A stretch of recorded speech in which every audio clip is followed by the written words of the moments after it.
Welcome to another installment of Infinite Playroom. It's July 2nd, 2017. I'm your host, Stu Pedasso, and we are live on YouTube, according to that bell right there. So head over to our YouTube page that Harry runs for us, and we'll be able to chime in on the chat during this week's episode. Joining us this week, we have Vi Guy. What is it, bitches? And Harry Sactel. What's up, guys? And joining us from Void Softworks, we have Matt and Mike Skaggs. What's going on? Hey. Thanks for joining us, guys. It's been a little over a year now since we had you on last time and kind of got familiar with Void Softworks as a whole. You guys been doing well? Good. You guys been doing well with Void Softworks? You guys still coming along on, I believe it was Abigail Cyphers, what you showed us last time. Yeah. We're doing pretty good on it. It's been a year, man. Yeah, I know, it really. Time flies, right? Time flies. Kind of depressed right now. Yeah.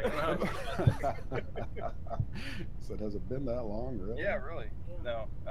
Things have kind of picked up in the past few months, and we got some new equipment in and all that good jazz, and it's just been sort of a little bit of a learning curve, and a lot of us getting married. Yeah. You know, all that. You dumbass.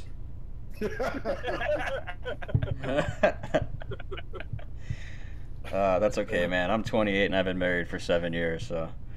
Well, I just got married, so I think I've been married for a month now, maybe. Oh, wow. Cool. So, congrats. The honeymoon phase, huh? I've been married for a decade now. What? Yeah. Oh my gosh. Yeah. Forgot about that. Okay. No. Yeah, I forgot about that whole thing with you and your wife. I don't bring them a family much. Just kind of keep them. Keep them in the basement. Quite. Well, fair enough. So how have you guys, as far as, I believe it was right after we had you on, you guys went to a show, well, it was technically a competition, wasn't it? Yeah, Indie PopCon. Indie Pop, that's Yep. what it was. Right. Yeah. How'd that go for you guys? It went pretty well, honestly. Yeah. I mean, before we left, we had a catastrophic, and I do mean a catastrophic system dump, if you will. It Oh, was no. just, it was pretty bad. So we ended up having to, as we were driving up, I had Matt in the back with the tower plugged into the cigarette lighter of the What? car. And so he's got a full computer tower, and he's just cranking away, finishing the code that Oh was my lost and God. stuff. And like, you know, when we got there, we ended up, they set up shop.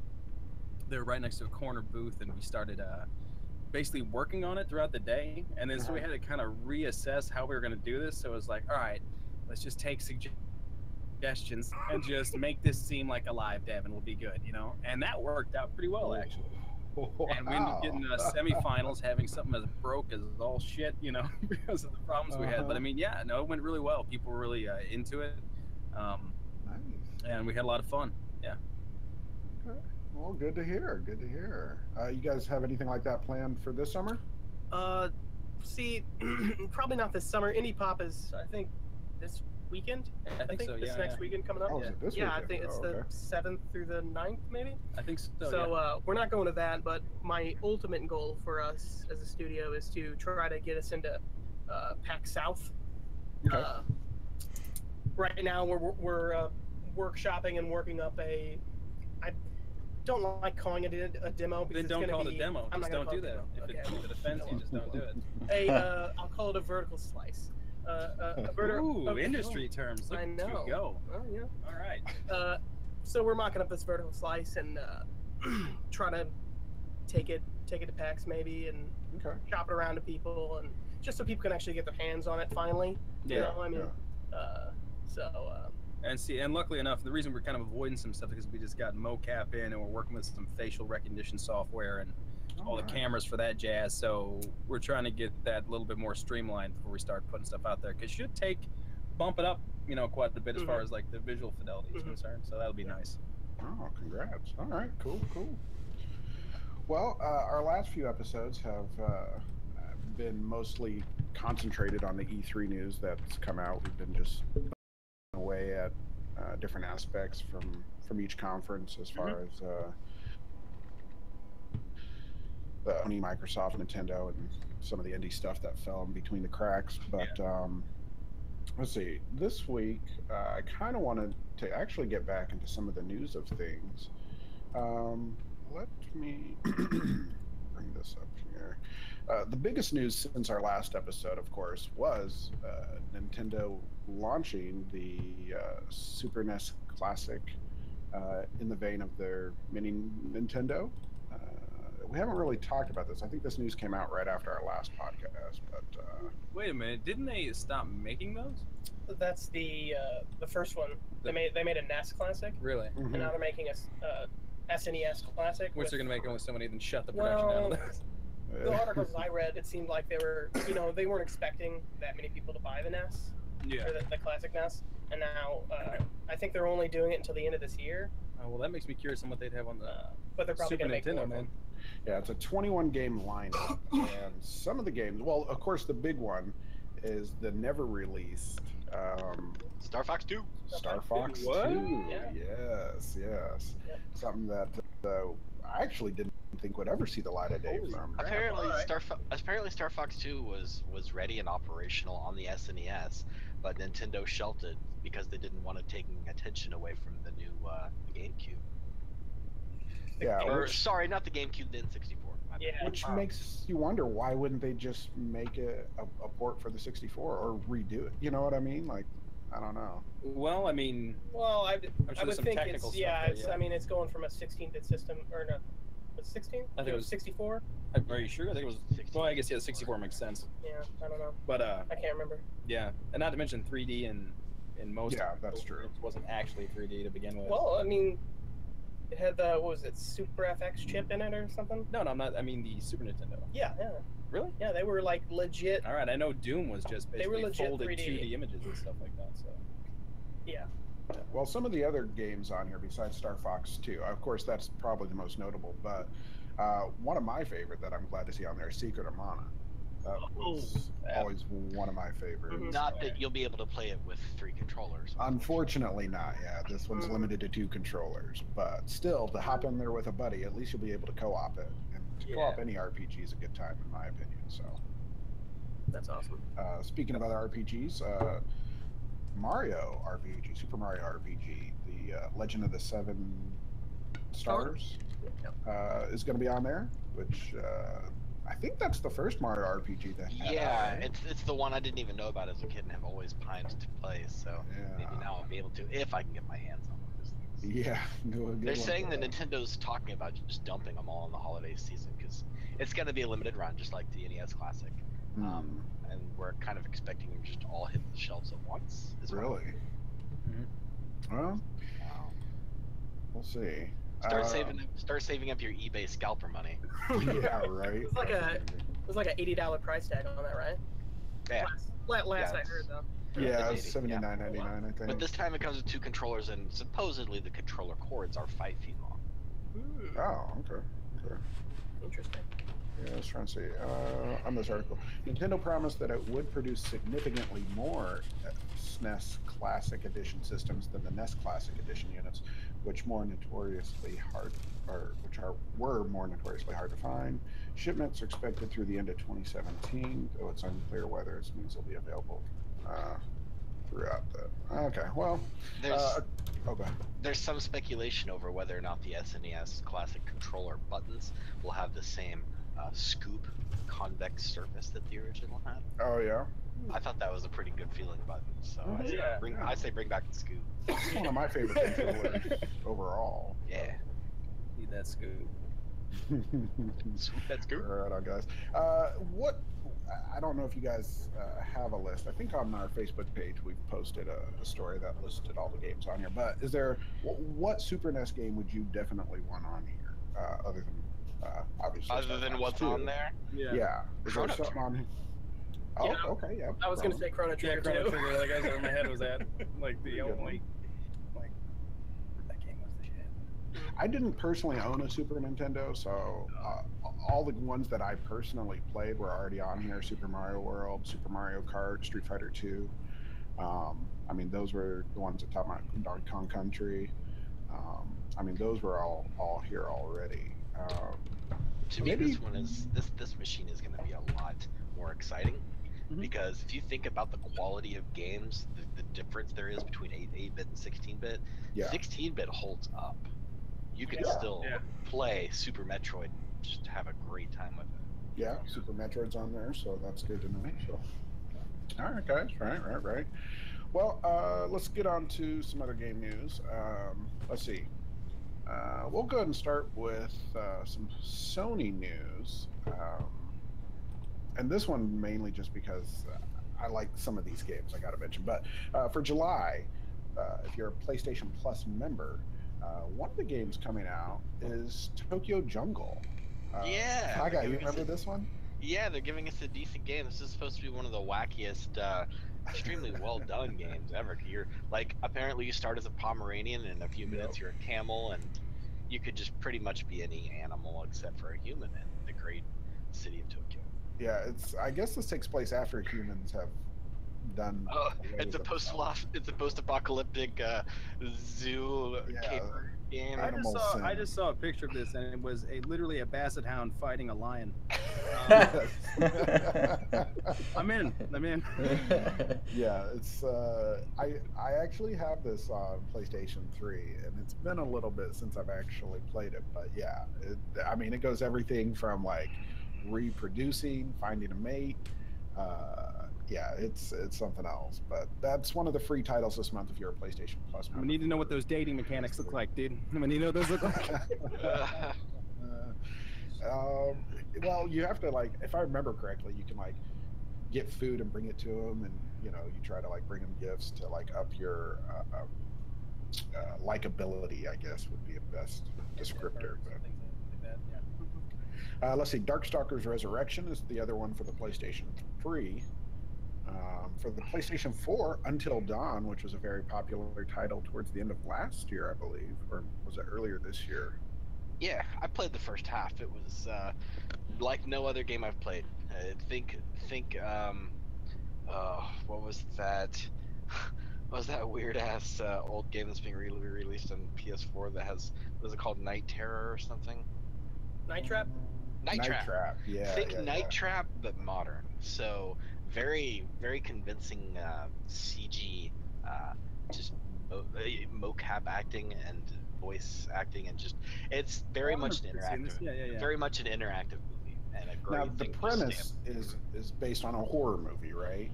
You basically are getting chased by a big bad, and you have to make choices throughout in like quick time event type experiences, if I remember correctly. Right. So you're one of a group of probably about 10 like snowboarding type dudes and chicks that have been like a tight crew in the past, and one of the people in the crew owns this this big ski resort, very remote ski resort like Cold Mountain or some shit. And last year at the big gathering, his brother died, and now the story for this game picks up 1 year later when they're all kind of showing up to have one last party because that's what Dave would have wanted. That's the actual premise, but it's good. It's good. Right on. Cool. Let's see. Besides this one, we have the Game of Thrones Telltale series, which is right in time for the return of the next season of Game of Thrones, which starts later this month. So, yeah, if you enjoy the Telltale games, this is. I've started this one. I think I've only gotten like 2 episodes into it out of the 6. I don't know. I enjoyed the Telltale titles. If I enjoy the franchise, the games are done well enough, although the decisions never seem to carry as much weight as you'd really want, or to make as much difference as you really want. So, but that's tough to do in a game. I mean, so. And then we have, what was the other one? Don't Die, Mr. Robot. I know nothing about this title. Has anybody ever heard of this? No. Nah, it's one of those. It's the kind of game you expect to get every month from Sony. Oh, I gotcha. It's one of those, indie games that just didn't get the kind of exposure that they felt they deserved, and they worked out a deal with Sony. And some people will try it. I probably won't. it's all it says here. It's an action game that's also available on the Vita. So is it isometric? Like It kind of looks like that, yeah. okay. yeah, I'm not really sure. But hopping over to Microsoft this week, let's see what we got coming from that. We have Grown Up for the month of July. This was a weird type of the video. I really didn't get a good sense of the gameplay mechanics. It looks like you're flying or floating from some type of 3D platforming type of thing, collecting stuff. Didn't really appeal to me. Of course, I didn't really get this. I'm not really sure what the story was behind it, but it's kind of blocky, real abstract kind of stylist character. But I mean, they were humanoid in form, but you looked like you were floating or bouncing up from one thing to another, collecting whatnot. I don't know. I probably won't ever mess with it. But Runbow, this next one is probably something I'll take a look at. Is I believe up to a 9-player platformer where the mechanic is the background changes color from time to time, and depending what that color is, will display different platforms that will be accessible only when certain colors are available. So it's you trying to beat out 9 other players in couch co-op or online, which was kind of surprising to me, unless I misheard it.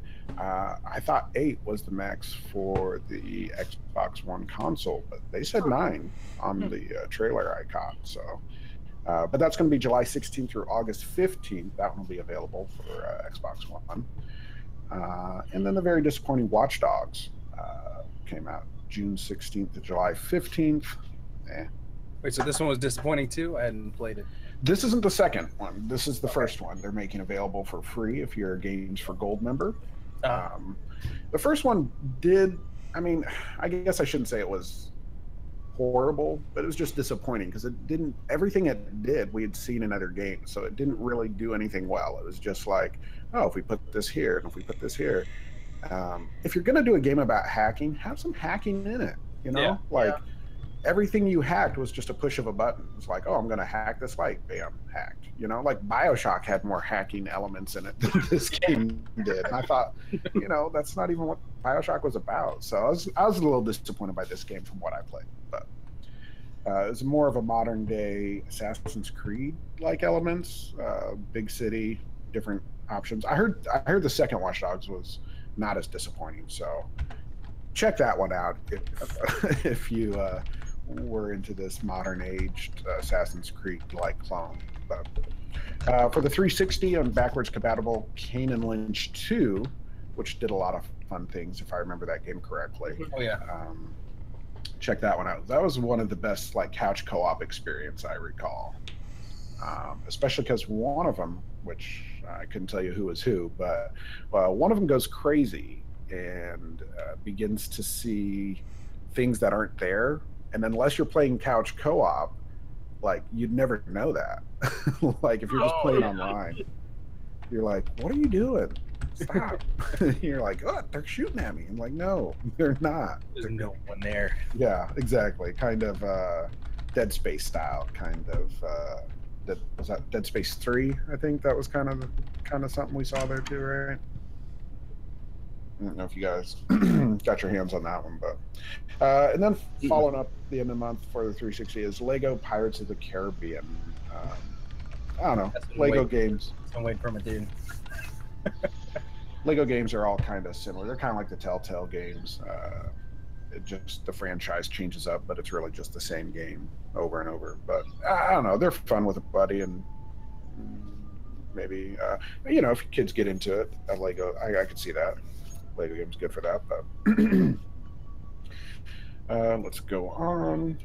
Vigai, we got word that Injustice just got a big update. Do you want to fill us in on what some of the improvements for this big patch were? Yeah, now if you don't own this game and you're not playing it online all the time like I am, it's not going to mean a lot to you, so I'm just going to kind of gloss over some of the stuff, but a lot of it was tweaking Red Hood, the only DLC character so far. Well, not the only one, but the newest one. Right.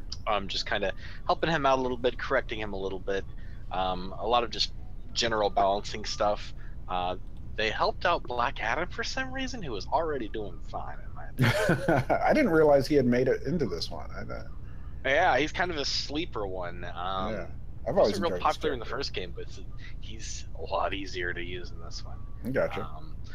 But really, this is the big part of this update. The reason it was so big is because it contains Sub-Zero, even though he's not out yet. It was the big chunk of data you're going to need to use Sub-Zero. He comes out what, July 11th. July 11th. Okay. And from the gameplay footage they've shown, that they've streamed from NetherRealm Studios, he just looks absolutely vicious, and I think it's going to be a big game changer.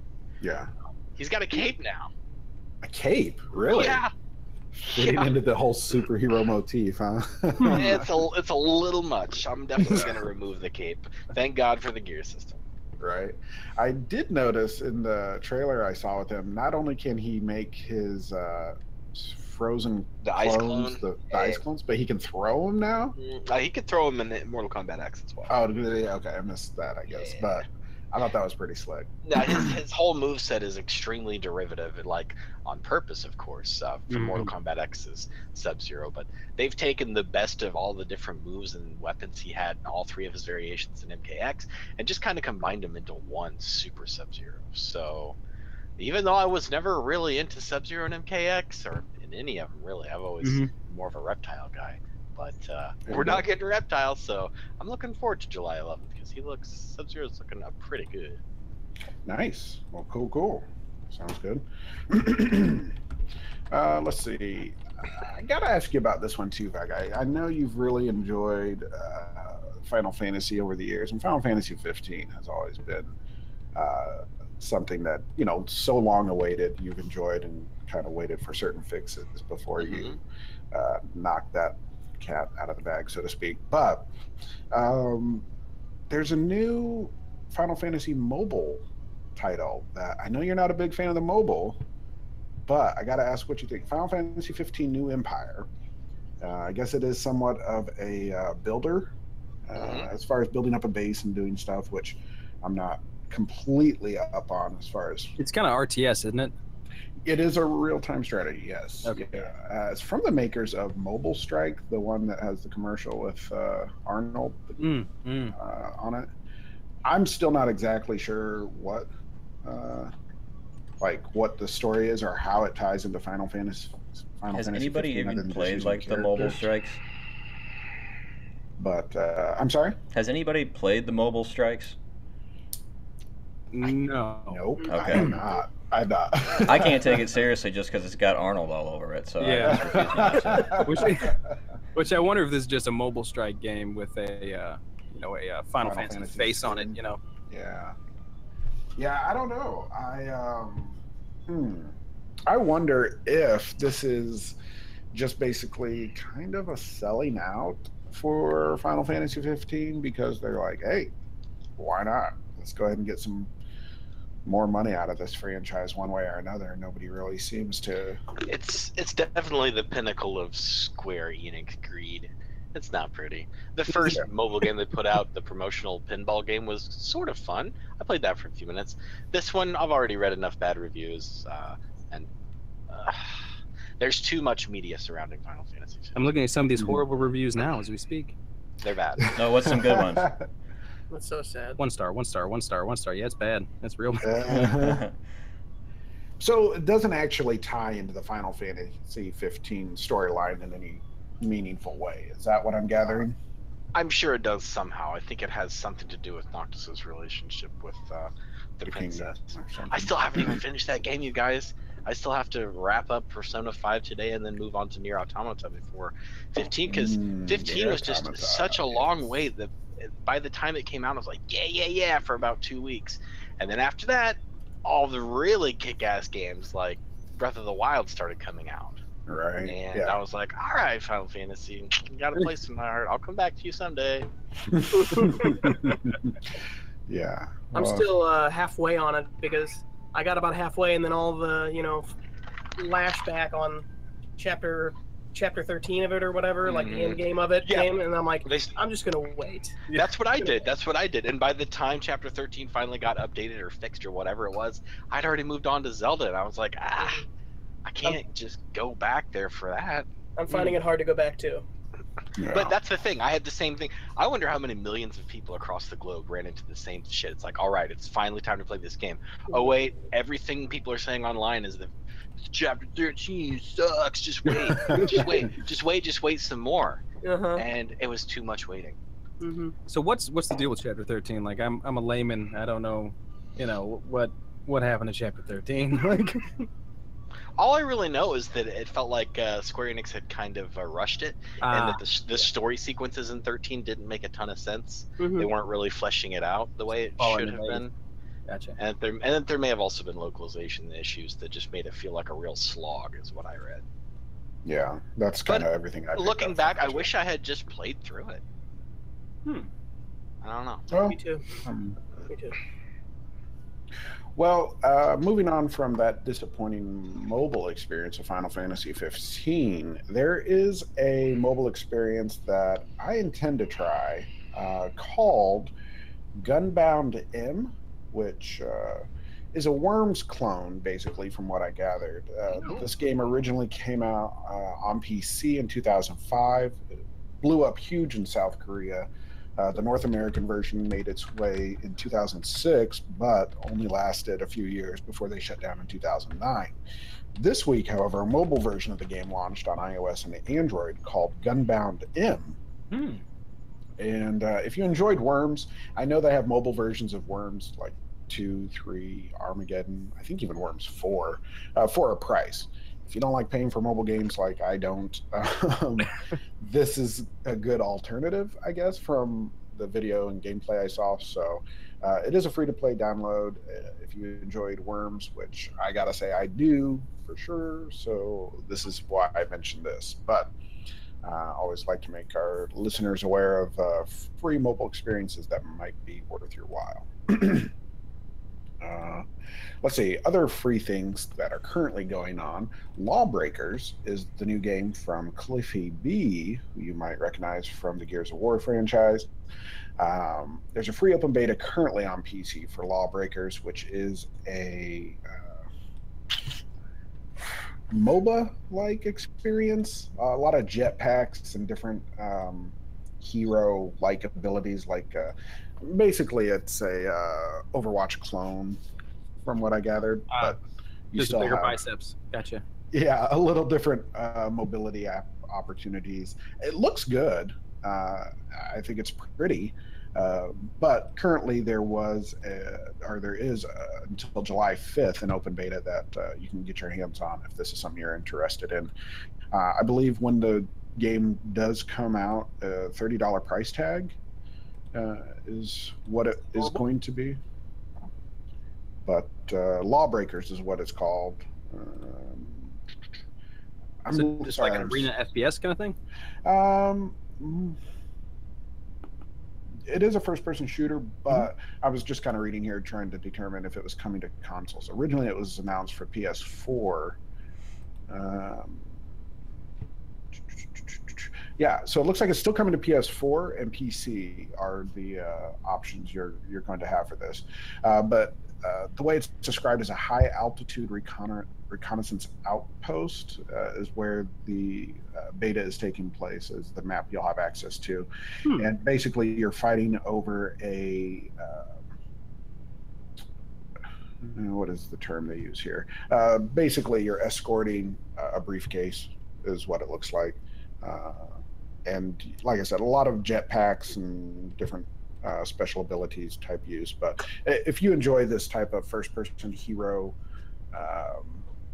battles is basically what I call them. Everything from Overwatch to Smite, these MOBAs. Paladins is kind of another one. I got you.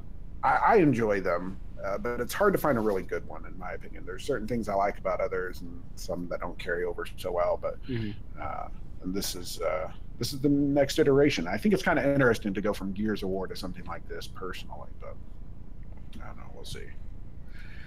Let's see. Harry, got a question for you. Have you caught any of season 3 of Rick and Morty? No, because they did the first episode was like an April Fool's deal. I mean, it was a real episode, but Yeah. It looks like it is coming out July 30th is when the new season starts. Okay. Yeah, That's I'll what I send thought you. I read. Yeah, I'll send you the. Okay, so you've probably already seen it. I saw the preview. first episode. No, have you Yeah. seen the preview for the next season though? I have not. It looks I have good. not. Yeah, Does it? Bird Person returns.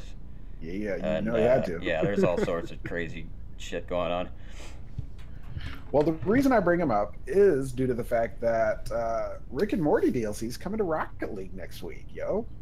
What? Yeah. So not only do you have car toppers and antenna toppers. Oh man. You're right. Just another. Just reason another to reason spend for money me on to this play game. that freaking game and spend money, I suppose. Right? Oh, for sure. But you have the what are the big heads? Show us what you got. Yeah. I forget what they're called. I couldn't tell you. All I know is they look like potatoes. Right? Yeah, they do. Show me what you've got. Let's see. That Mr. Poopy Butthole. Oh, of course, you gotta have Mr. Poopy Butthole. Oh, absolutely. Ooh-wee. And then Mr. Meese. Mr. Meese. Meesinks? Mr. Meesinks sitting on a box. Yeah. I'm as kind of car a topper. stickler, Mr. Meesinks. How's your short game? It's all about that Szechuan sauce, Morty. That's all I want. I wonder how long they'll carry on the sauce bit. I hope that goes to the Oh top. God. Like, I want McDonald's to be forced to release some sauce, man. I don't. I'd be down. You know, just as a PR move, they should have already come up. Oh, with that, even yeah. if it was just ketchup. You know. Oh, yeah. Just- and then you have some antenna toppers. You have a Morty and a Rick antenna topper, from what I can see. Oh man, there's so many good things that can come out of that show. You can put into anything. Mhm. It seems like Rick and Morty has got its finger in every pie right now. That is not too far from the truth as well. Rick and Morty's also added free PC content for a game called for a party game called Move or Die. Mhm. This is actually, if you guys are into PC gaming, part of the Steam sale right now. I think you can find this game, Move or Die. But yeah, besides the Rocket League, Rick and Morty content is also coming to this game. So I mean, yeah, you're right. They seem to have a little bit of everything going on. Does Now, anybody when did you remember say what that's game coming? it was? Move or Die. I'm sorry. What game? What was? Oh, does anybody remember what game that the guy who does the voice acting for Rick and Morty released a big audio patch for, like, it was an RTS of some sort, but it was just all Rick and Morty dialogue that it replaced. Like, it was a mod that he just sort of agreed to make for free. Oh, Oh, jeez. really? No, Yeah. I hadn't heard this. What was that game? I need to get on Skyrim now too and check out them mods. Like, there's got to be some Fusro Da Rick and Morty shit in there. Oh yeah. Well, I still want to try that Rick and Morty VR game. I saw it on. It looks good. Steam not I too long watched ago. Yeah. Jacksepticeye play it, man, and it Oh, looks, yeah? it's dead on. It's longer than I thought it'd be too. I thought it was more just kind of like a tinker game, just to kind of go Yeah. around and like mess with shit. But it's like Mhm. got its own storyline and the whole deal. Really? Yeah. Oh, okay. Yeah, they really Yeah, I figured thought out it how to just- play with the VR. Oh boy, that's a challenge. You know, that was one thing I didn't. Did you guys really hear much about VR out of E3? I mean, Sony's press conference covered some of it, obviously. Not but really. That's about as much as I heard out of the major conferences about it. From what I've heard, it's quieting down, but it's not dead. No, it's not dead, and I can't imagine Sony would back off of this PSVR for as much as they've put into it. But still, I mean, I don't know. I heard more last year about VR, and it seems like now VR is much more readily available, but I still haven't. I don't know. Was that a surprise to you guys? Not to me, really. Yeah, not really. Yeah. That the whole gaming industry would kind of back off a little bit because There's only so much you can do. Like, I've seen some Yeah. really cool stuff done with it. Like, I think the place it sort of fits, which would be real neat, is I forget what company it is, but they're trying to come up with like sort of like, I guess would be sort of a laser tag sort of joint, but like it's a building where you can move around in these areas that are already sort of set up these foam, all this jazz, so you can actually move around in the space. Otherwise, like, it's kind of hard to sort of figure that out or like a controller, like you know, something where you're stagnant, but yet your character's moving and stuff. You know, so it's a whole different type of game development. Yeah. When you're talking about not being able to, you know, take control away from the player and show them certain things, you know, it changes the entire development process. Yeah. In surprisingly large ways. So. Yeah. Well, I think I think I read something about what you're speaking of. I think there was a place in Colorado that kind of did like a multiplayer zombie experience where they kind of like padded out a warehouse, basically wore the PC on your back with an actual pistol or rifle or something with the headset on. And it was like a group zombie hunt kind of thing where you guys work together to face down hordes. But in the environments where the actual walls and whatnot, so it's not like you ran into anything since they were represented in the space appropriately. So yeah, that could be fun, but that's not something you could do in your home. I've seen 2 setups of in-home use for the Vive Move system setup with the cameras and everything. And I mean, you gotta have some space, man. It takes up like half this guy's living room. And I was like, I mean, it's cool, but I didn't get the chance to experience it. But he said he loves it. You know, the only way you're gonna get like that really cool, like sort of stuff that people are looking for is if they you know, figure out how to flesh out AR. You know, because it maps and tracks the area, and you can use physical locations to sort of accomplish what you want. Did anybody see the Super Mario done in AR? No. What? All right, I'm gonna link that in our chat room. Yeah. Let me go find it, man. I'll link it in our chat. He's basically like in Central Park. He's in a park, I think Central Park, and he's just walking down the straight path, but he's got his AR goggles on, dressed as Mario, and he's stomping on enemies and hitting the boxes and everything. It's great. What? Yeah, I'll find it. I'll link it in Discord here in a minute. Okay, that sounds cool. I like AR a lot, but in my opinion, it's slightly less immersive than VR. I do think there's more potential for AR because it works a lot better, and I think it's just more practical than VR. Yeah. But I think it's hard to tell a strong narrative in AR. Yeah. Because of all the variables.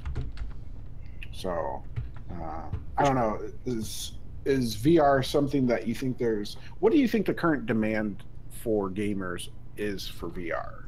I mean, I know those that have experienced it say, damn, like, this is a thing. You know what I mean? Like, it's hard. It's a realistic opportunity, but yet when you ask them, is this worth $500-600? They're like, not for me. And you remember you know what I mean? I mean, I'm sure most of us here are old enough to remember when this sort of popped up in the mid. It was like early 90s. Early 90s, you know what I mean? The big sort of like Virtual Boy. Yeah. Oh no, shut your mouth. Lawnmower Oh my god, I had a Virtual Boy. Yeah. I played a Virtual Boy for like 10 hours straight playing Wario, and like for days, man, I could just fucking not see right. What color is that stoplight? I can't see. Yeah, no, it's everything just looks red. Burned out all the red cones in your eye. Speaking of time, I mean, going back to the question about where do I kind of see people's impression of it, the statistics on how long people play, it's about 20 minutes. You know what I mean? So that's it's hard to sell people on, you know, buying this $500, $600, $700 product to play 20 minutes at a time. You know what I mean? When a lot of people just want to sit down and veg out, it's almost like a chore for some people. Yeah, you know, to get in there and like get going. There's a Vive in my home. My roommate's son owns one, but I've played it once. And Job Simulator for 20 minutes was great. My head started getting sticky. You know what I mean? It's fun and there's potential there, but I mean, yet again, it's like how many other peripherals do you need, and like how much of this stuff do you need to make it like totally immersive, and then like what kind of it's cool that people are finding quirky ways around sort of that limitation, which is, you know, great for innovation. You know, if they're forced to do work around this thing, but that also depends on whether or not they're going to dump funding into it, depending on popular demand. So is it a fad or will it continue? So that's the question. You know, I'd like to think that it would continue. I do feel like this is more than a fad than just like the moving controls that we had, the motion controls that we had a few years ago, or like the Rock Band controls that we had. Especially if we do more things like Harry sent that link in the room, and I'm kind of checking it out now, and that's pretty fucking cool. That's I gotta say, fucking awesome. Yeah. So if this is the type of thing you can expect in the future, obviously trying to do this in a public place seems very dangerous. I'm gonna say that. Hopping and jumping on stuff that you can see.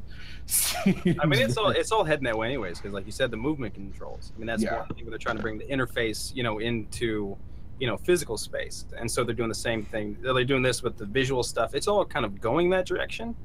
It's whether or not the timing is right, or what is going to happen, or what that breakthrough is to make it completely there. A viable home gaming option, basically. Yeah, but I feel where AR is going to excel versus VR is the fact that it's more practical. But not just for gaming, and not that VR is only for gaming, but AR can be used for anything from cooking to, let's say you want to work on your vehicle or draw. Yeah, I mean, a number of things that you can just basically, wear the goggles. Says, oh, add this much of this, add this much of this, or if you're trying to like work on a vehicle, like I said, it's pointing out where things on the engine are, or whatever. That's not something you can practically do with VR because it's so isolating. You kind of need that space. So I really see the support for AR being much more viable and coming from other places than just gaming. It's a lot less resource intensive too, because it's just adding something to an actual overlay. Space. It's just gotta look convincing, or in this case, it just has to be what it is. Yeah. Huh. That's cool. Yeah. Good point. Well, needless to say, it is an aspect of gaming that I'm very interested in and would love to see. I think any gamer has always imagined like what an ultra immersive type of VR experience could contain, and I think until we get that killer VR app experience, whatever it is, I think it's all just going to kind of be more of a tech demo than anything sufficient to really draw people in. And that's what it kind of feels like too, just a bunch of like really interesting tech demos. Like it hasn't really kind of hit whatever that. It's like it's not grabbing something. Yeah. For me, anyways. No, I would say that's a valid description. I think it's more just kind of playing at being some potential as opposed to any real potential.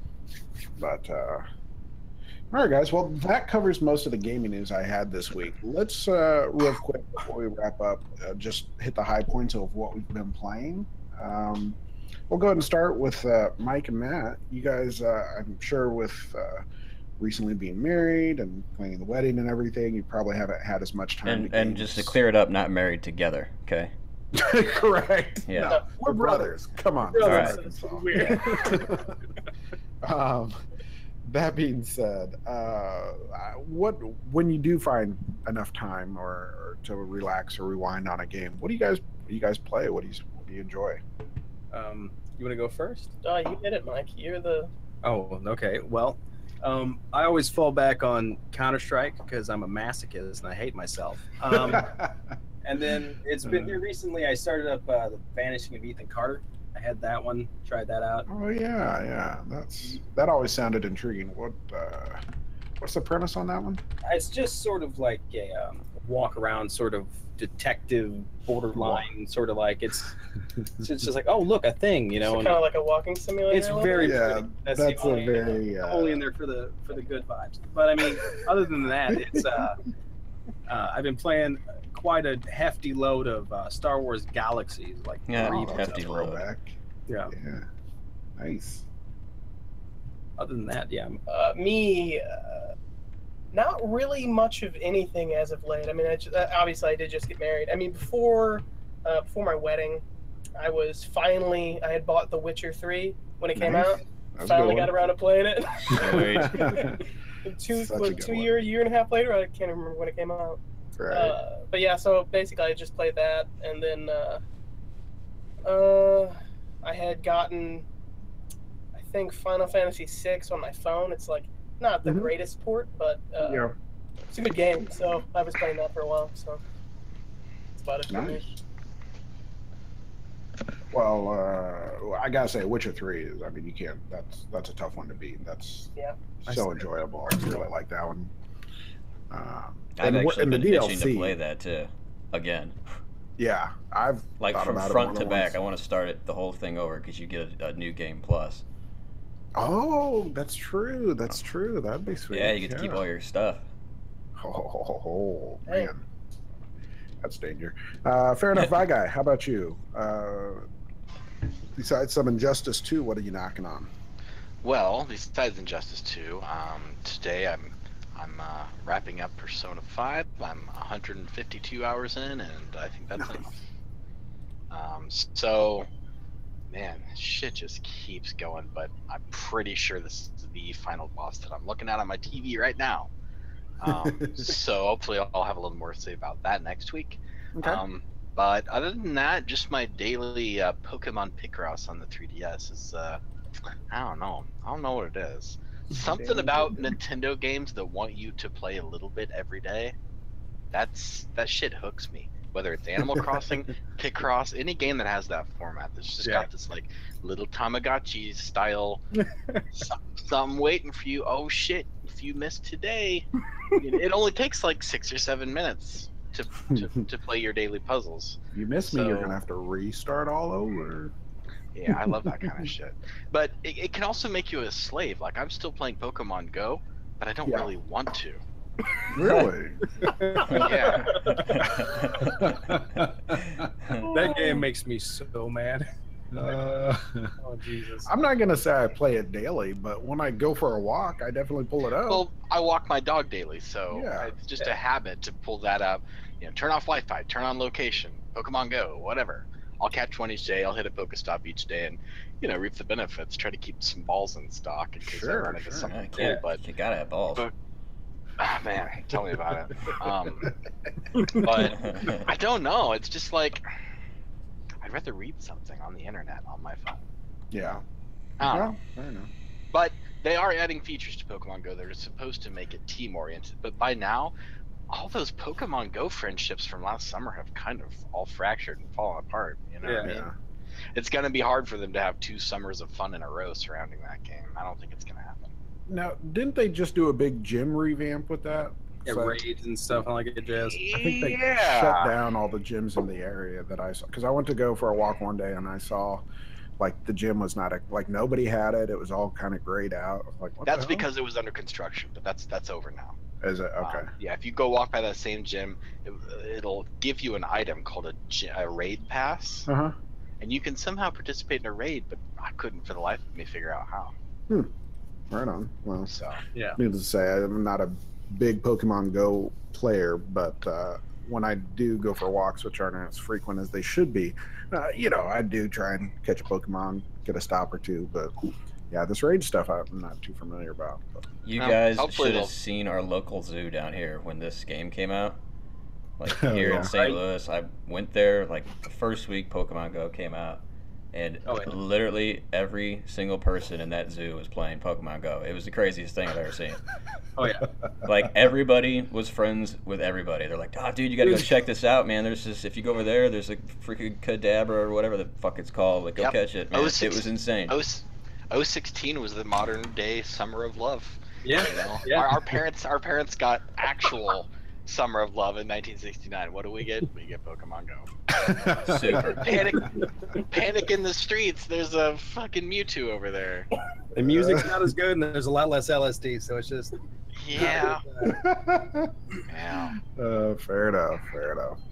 Well, Harry, how about you? What you been spending some time with? Man, I've been real busy lately, but Rocket League every now and then.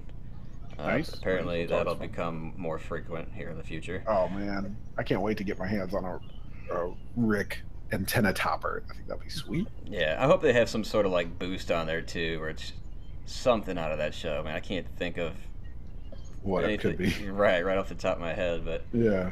Worms, Weapons of Mass Destruction. Play that. Yep, that was good. You And guys then, got me that yeah, night. and then the other night, man, we were playing Friday the 13th. Oh yeah, Dude, yeah. that's the most fun I've had in a hot minute, dude. That was a good time. That was some good fun. I Oh mean, my gosh. the game has its downfalls for sure. Like Yeah. it's glitchy in some places, man. But dude, being Jason and just zipping through the woods, hacking people up, man, was fun. It was way too much fun. Seeing some of those brutal kills reminds me of something. I mean, that's even beyond some of the level of some Mortal Kombat bullshit that. Oh yeah, no, it's kind of get. It's Oh man, gnarly. That was a good time though. That's really all I've been playing though. I'd like to get down on that a little bit more. Yeah. Oh, I'm on. Yeah, I'd be down for that. I gotta say, yeah, for me as well, that Friday the 13th has been a lot of fun. A lot of fun, especially when you can get a small little group. We did an offline match with there's like 5 of us, I think. Yeah. And that was a good time. But when you have a full retina of like 8 counselors and then one Jason that's coming after him, god damn, that's chaos. a good time. It was chaos. These fools managed to get away from me in a vehicle or some bullshit. But I mean, everybody else had no idea what to do, man. Yeah, I wasn't even like using the grab ability to do like the super fancy kills. I was just running up and freaking hacking at them. Oh god, that was cool.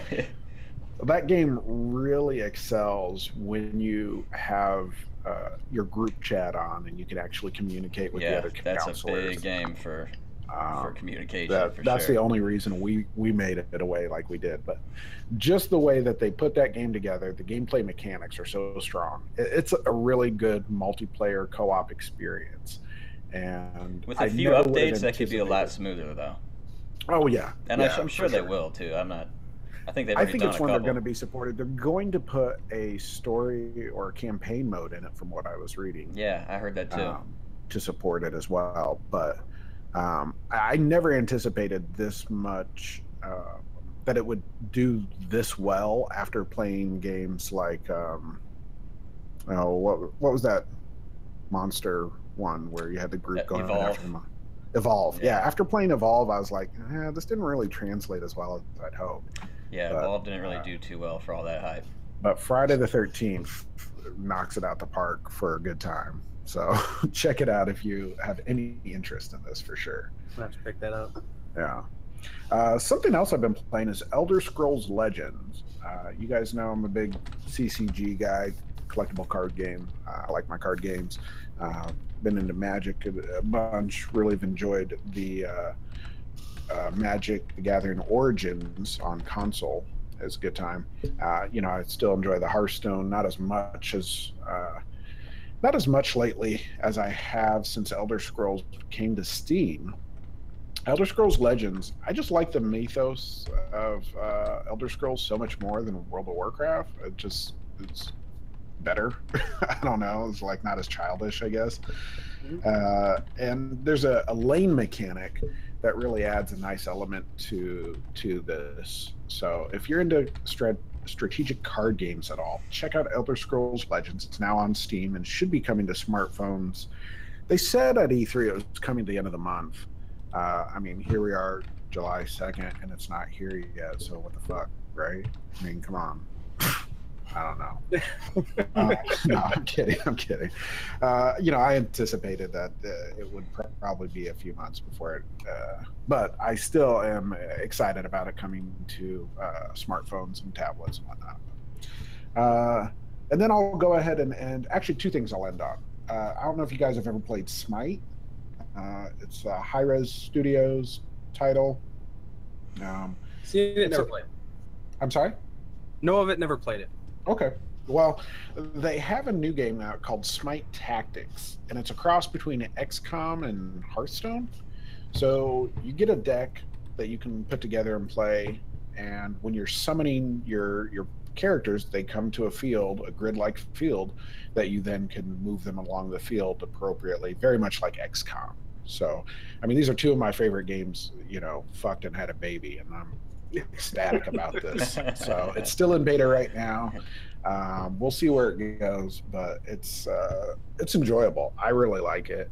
I win more than I lose, so that always helps me feel better about a game. So Yeah, check that out. And then I'll end on Marvel Heroes Omega, I believe it's called.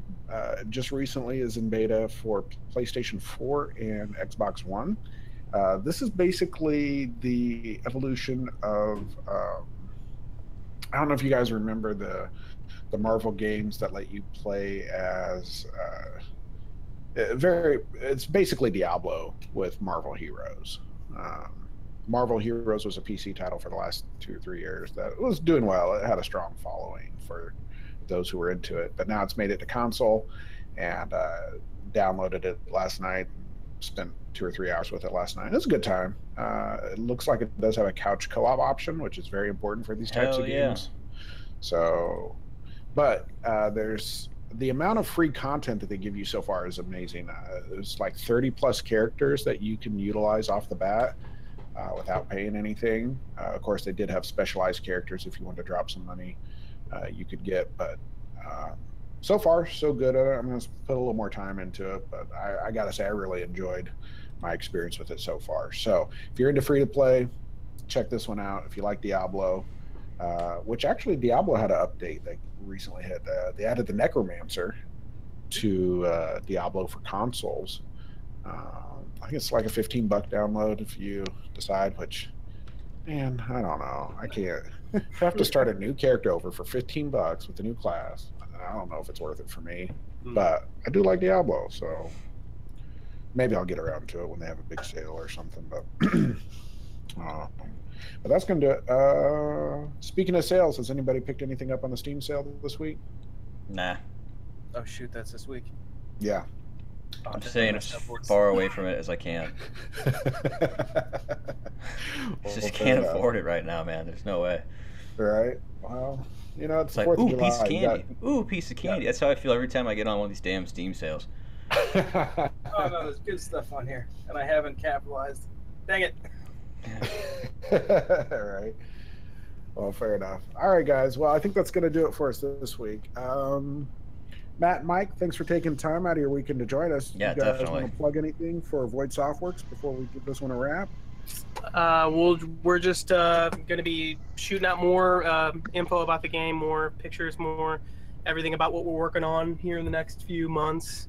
VoidSoftworks.com. You can find us there. Yeah. We're at VoidSoftworks on Twitter. There's a link in the description below, too. Right on.